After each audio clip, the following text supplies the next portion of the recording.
Hey guys, Aaron C coming at you again today with another lesson. So let's do another visit into the song Pretty Woman by Roy Orbison.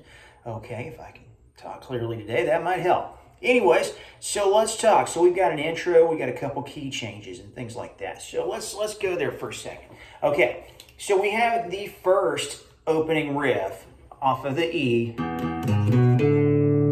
Okay, so it's E, E, G sharp, B, D, okay? So once again, that does that. And then we have riff number 2. So basically you're doing the same thing. Then you go up to the D, and then you go to the 4th fret on the D string, which is F sharp, B, D, okay?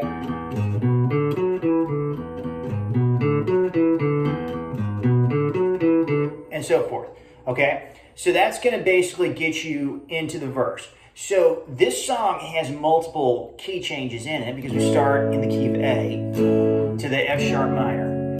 Okay, so you pretty much you can go either way. You can play the A bar chord on the 5th fret. Okay, and then you got the D.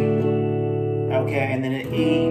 Okay. Pay attention, there's different rhythms in there too that you kind of have to pay attention to. There's fast changes off that D and that E. So those are some things you need to pay attention to while listening to the song, or even playing along with it. So that we have to do. Now we have the other part of that, okay, and that's when it gets into the chorus part. Okay, so you hear a couple different things. You kind of hear that D minor sustain.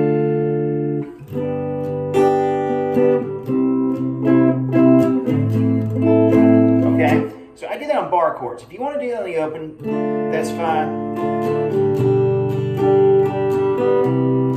Now, if we watch Roy Orbison playing, we know that he's playing a Gibson ES-335 was kind of his guitar choice. Now, obviously, that was probably not the only thing he owned, but we hear that. Now, going back to the original recording, we're going to hear some different types of reverb. So probably...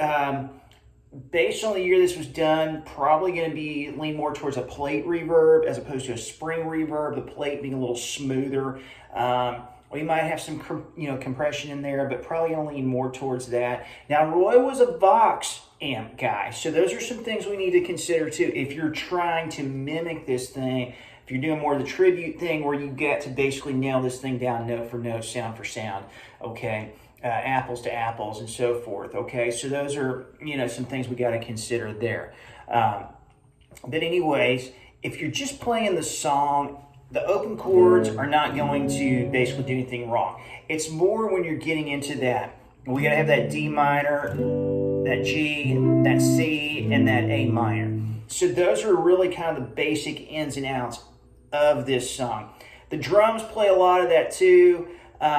Because of that drum beat, though it's nothing complex, but that drum beat really kind of tells you, hey, we're starting this song, and your ear recognizes that that drum intro there. So those are some other things if you're playing with this with a band. So once again, those 2 intros and the key changes there, which Roy had a way of pulling that off and sounding great that a lot of people just didn't have that. So anyways, well, guys, I appreciate you for stopping by. Always love it when you come by and decide to hang out with me.